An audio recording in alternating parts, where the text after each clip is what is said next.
Moi, je trouve difficile, par rapport à notre formation initiale, justement, qui était très sportive, en fait, je trouve difficile, du coup, de changer comme ça. Et quand je vois votre présentation d'acrosport, je me dis même, il n'y a pas de renversement, il n'y a pas tourner en avant, tourner en arrière. Et du coup, c'est fondamentaux, en fait, qu'on a appris dans notre formation. Je trouve que c'est difficile qu'ils apparaissent plus, et ce changement est difficile, je trouve. Ça ne veut pas dire pour autant qu'ils n'apparaissent pas. Parce que dans votre exemple... oui, parce que c'est un exemple qui est centré sur un objet très précis. Oui, c'est ça. Mais qui est la construction de comment on se fait pour faire un enchaînement qui est enchaîné. Voilà. Et donc là, forcément, mon objectif, c'est pas de faire construire l'alignement à un élève lors d'un renversement. Donc c'est pour ça que ça n'apparaît pas. Mais en fonction de ce que je vais chercher à travailler, je vais mettre plus en évidence, ça ne veut pas dire, mais vous voyez, dans votre remarque, ça me renvoie à quelque chose. C'est que, effectivement, lorsqu'on parle en termes d'objets comme ça, le renversement, la roulade, on ne parle pas complètement en termes de motricité. C'est-à-dire que finalement, si ce que je dis tout à l'heure, c'est que ce qui nous intéresse, c'est la construction motrice, c'est la culture motrice, c'est finalement qu'est-ce que c'est qui m'intéresse au travers du renversement. Qu'est-ce que le renversement va me révéler de la façon dont l'élève organise sa motricité. Qu'est-ce que c'est la ressource que je touche derrière? Pour moi, c'est clairement une ressource d'équilibration. Ce que je veux apprendre à l'élève avec cette tête en bas et ses jambes en l'air, c'est à construire un alignement qui me permet d'être équilibré. Sauf que je sais qu'en lui mettant la tête en bas, c'est beaucoup plus compliqué. Parce que je réduis le polygone de sustentation, qui est beaucoup moins stable, donc je le mets en difficulté. Et donc ce que je veux, c'est qu'il soit capable de construire un alignement inversé. Et ce que je recherche, c'est bien qu'un alignement épaule, bassin, pied, mais dans une situation qui est perturbante pour l'élève. Parce que sinon, si je le mets dans une situation de terrien, cet équilibre, il l'a. Donc là, ce que je veux qu'il mobilise, c'est quelque chose qui a trait à un aspect de la motricité qui est l'équilibration. Cette équilibration, cet aspect-là, je vais le retrouver dans beaucoup de supports. Je vais le retrouver par exemple en natation. Sauf que quand je suis en natation, ce qui va diriger mon action, c'est être équilibré pour pouvoir diminuer la résistance à l'avancement. Ce n'est pas pour tenir sur place une posture. Et donc là, je vais aussi travailler l'équilibration, je vais aussi travailler sur de l'alignement, mais ça ne va pas être dans le même contexte. Donc les repères que je vais prendre en tant qu'élève pour être équilibré en natation ne vont pas être tout à fait de même nature que ceux que je vais prendre quand je fais un équilibre en gymnastique. Pour autant, je parle de motricité. Et donc là, j'aide l'élève à construire des repères sur son équilibre dans des registres variés d'activités. C'est plus clair? Oui, mais c'est difficile de basculer par rapport à notre formation initiale, en fait, qui était comme vous disiez. Hein. Mais alors moi, j'ai l'impression qu'effectivement, dans les formations, en fait, on a perdu un peu de qualité parce qu'on ne nous a pas trop parlé, et je me mets dans le... Même si ma formation est beaucoup plus ancienne que la vôtre, on ne nous a pas beaucoup parlé de motricité. On nous parlait beaucoup de gestes de l'expert qu'il fallait qu'on travaille pour l'adapter à des gens qui n'étaient pas experts. Enfin, moi, ma formation, c'était ça. Donc effectivement, en termes de motricité, c'était pas complètement probant. En revanche, des années avant moi, peut-être 10 ans avant moi, on parlait plus de motricité. Parce qu'à l'époque, c'était Le Bouche qui était aussi quelqu'un qui faisait référence en éducation physique et que lui parlait de motricité. Et donc les étudiants qui étaient formés avec cette idée-là, ils parlaient davantage d'équilibration, d'aspect énergétique, ils parlaient davantage de la prise d'information. Tout ça, c'était beaucoup plus lié que pour nous qui sommes plutôt élevés avec une image un peu sportive de choses que l'on traduit. Ceci dit, il y a quand même un élément, un mot qui nous relie tous, c'est le mot de ressources.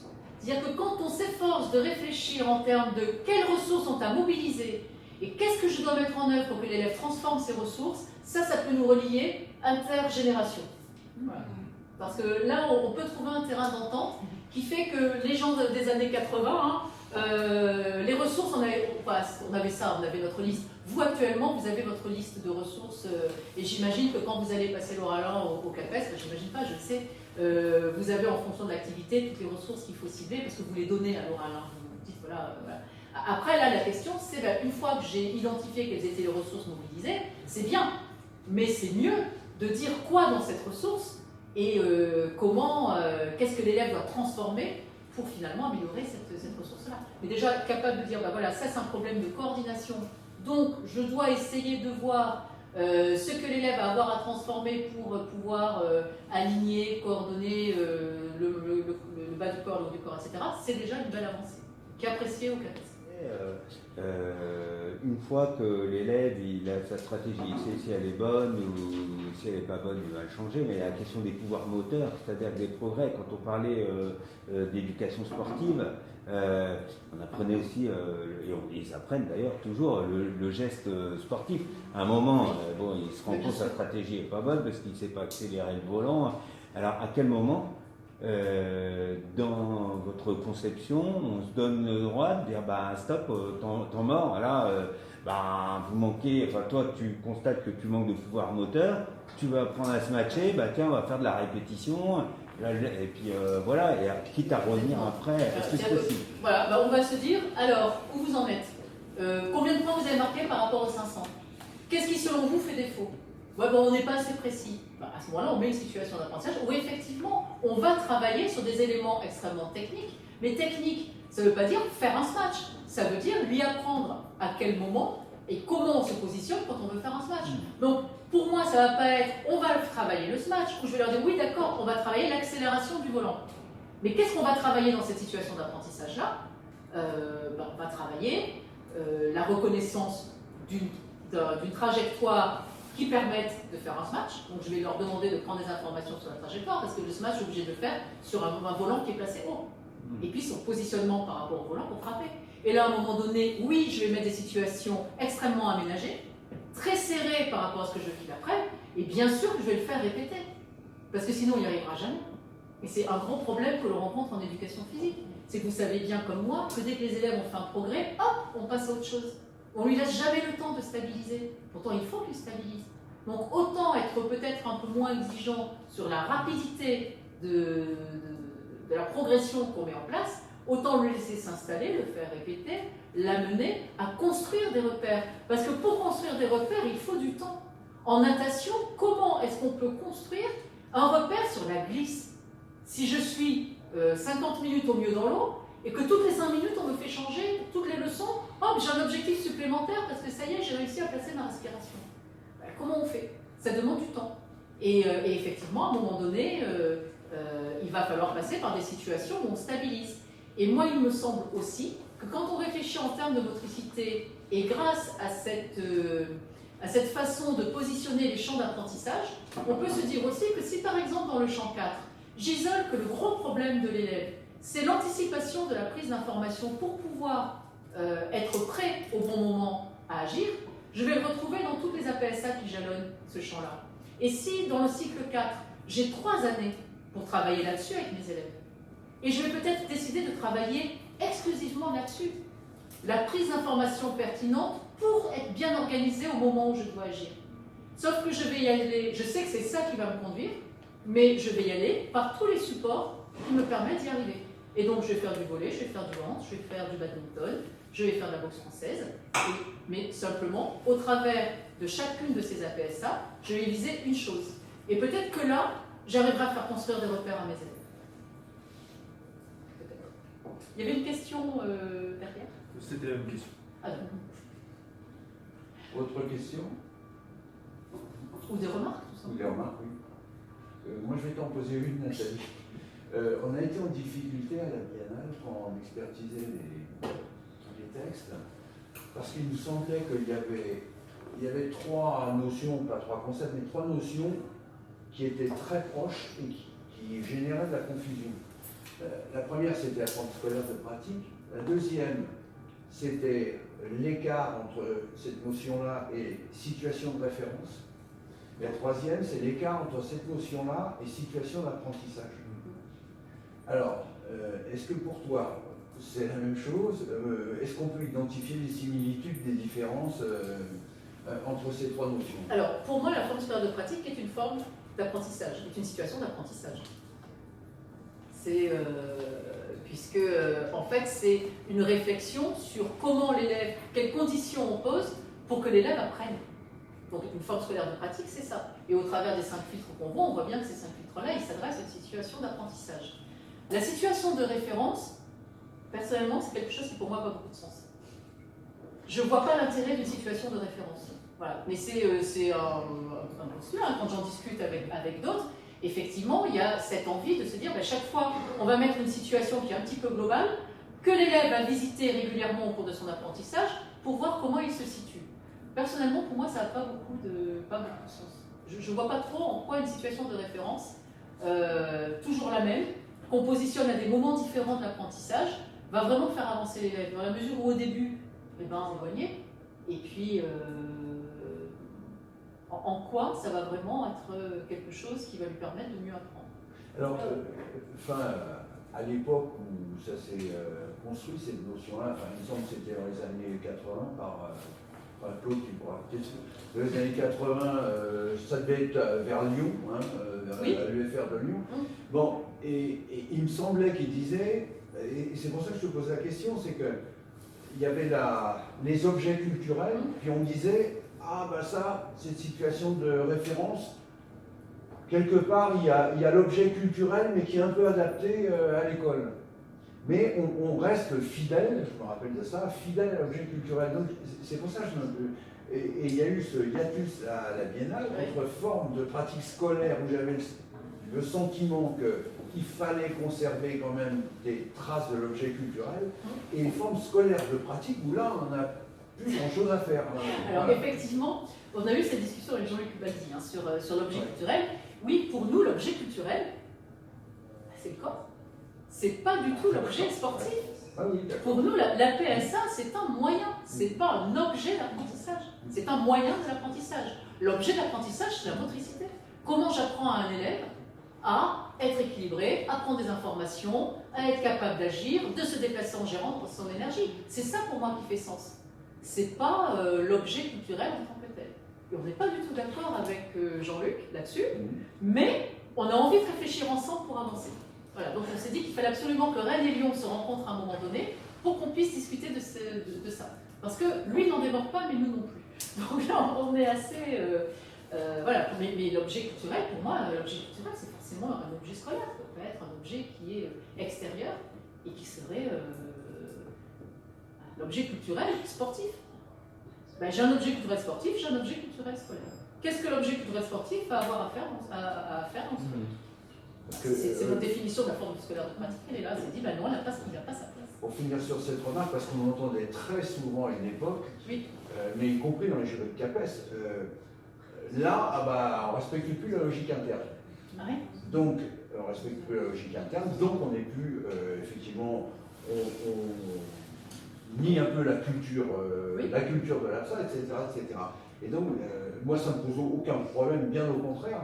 Mais il s'agit d'être très clair là-dessus, c'est-à-dire qu'on n'a plus grand-chose à faire des objets culturels que sont les APSA à ce moment-là. Et je pense. Tu vois, sur quoi portent les deux objets, les deux illustrations? Sur des choses qui sont vraiment de la PSA, parce que la session de badminton, ça ressemble vraiment à du badminton, et la pro-sport, ça ressemble vraiment à de la pro-sport qu'on peut voir, en tout cas que moi je vois dans les établissements scolaires. Donc ça ne veut pas dire qu'on exclut. Non, je ne dis pas exclu, oui. Mais ça veut simplement dire qu'en fait, ce n'est pas l'objet culturel en tant que la PSA ne devient pas le pôle central ou le point central sur lequel on va s'appuyer. Mais du coup, c'est plus une logique interne du champ, quoi. Exactement. C'est-à-dire que ce qui va nous guider, c'est pas la logique interne de l'activité, mais la logique interne du champ.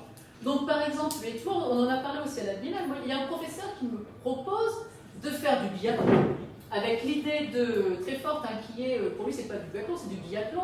Les élèves courent, et ce que je veux les amener à faire, c'est à montrer que si ils gèrent mal leur intensité de course ou qu'ils visent une intensité de course trop élevée, ils perdent de la lucidité.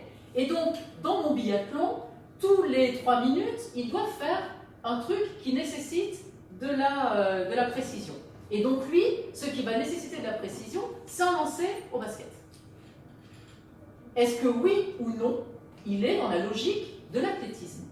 Puisqu'à un moment donné, on tourne autour du terrain, donc on est bien en train de gérer le rapport énergétique et sa lucidité et son intensité de course pour rester lucide. Mais à un moment donné, on va tirer au panier. Donc on a envie de dire, non, parce qu'il y a du tir au panier, c'est complètement différent. Mais pourquoi? Puisque finalement, ce qu'il cherche à atteindre, c'est bien cette idée qu'on peut retrouver dans du biathlon où on va tirer sur une cible en étant précis, avec un effort intense avant.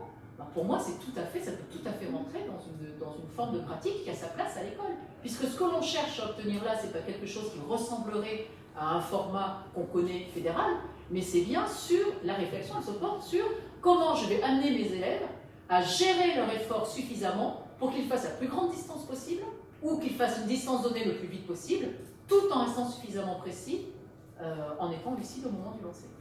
Donc pour moi, il n'y a pas de problème. Et pourtant, on n'est pas dans quelque chose qui est répertorié comme étant une pratique fédérale.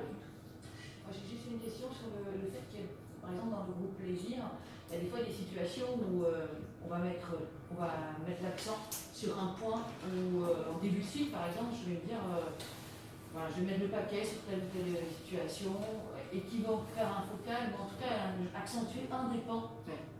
Et c'est quoi ta position par rapport à ça? C'est-à-dire que dans le précise un petit peu. C'est-à-dire que si j'arrive dans un début de cycle, par exemple, je me dis, tiens, je vais jouer vraiment sur le fait que leur donner l'envie de revenir le coup prochain. Et du coup, je vais mettre une situation où ce qui va faire sens pour moi, enseignant, c'est leur donner l'envie de revenir et de refaire, ce qui fait que je vais mettre vraiment le focal là-dessus. C'est quelque chose de très plaisant, et peut-être pas un peu moins sur l'apprentissage, par exemple.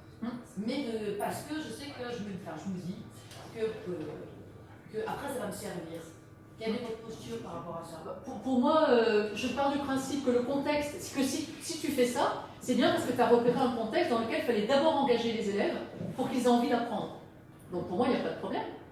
On peut tout à fait démarrer un cycle en disant je sais qu'il faut que les élèves prennent du plaisir, parce que si je n'ai pas, on va dire, cet espace minimal là où les élèves ont envie de faire, de toute façon, ils n'apprendront pas. Donc pour moi, ça ne pose pas de problème.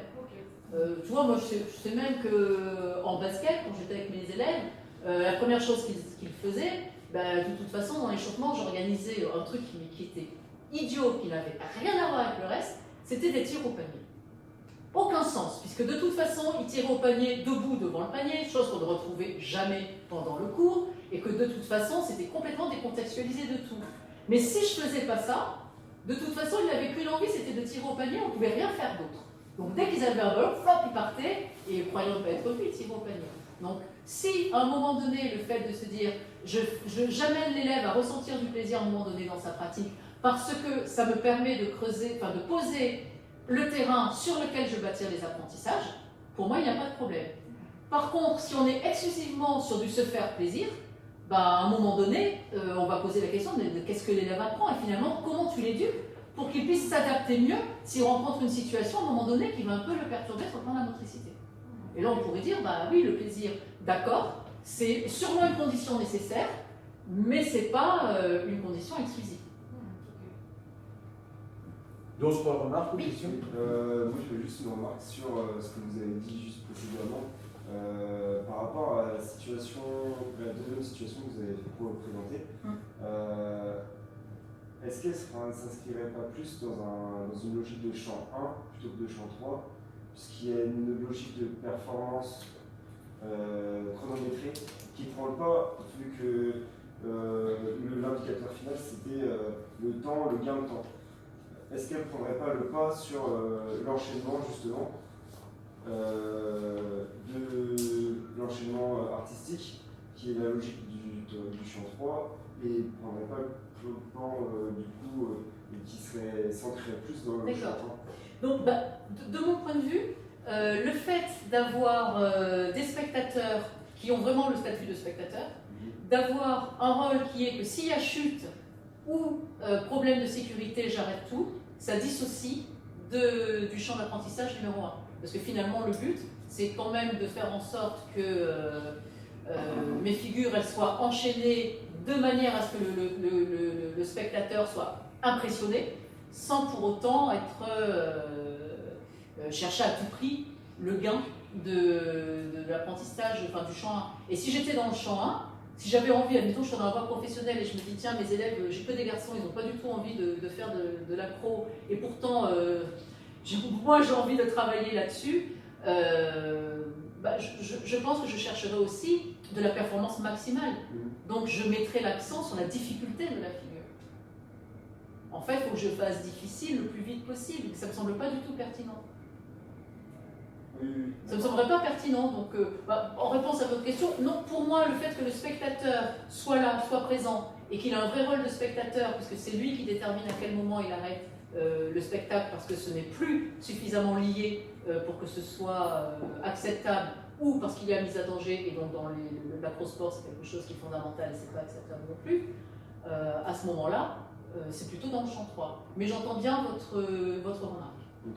Et voilà, justement, vous voyez, c'est intéressant ce que vous dites, parce que ça veut dire qu'à un certain moment, le fait de donner envie aux élèves de faire, de leur donner des petits challenges qui fait que tout le monde a envie de s'engager dans cette activité-là, ça peut parfois être un peu en rupture avec la logique du champ.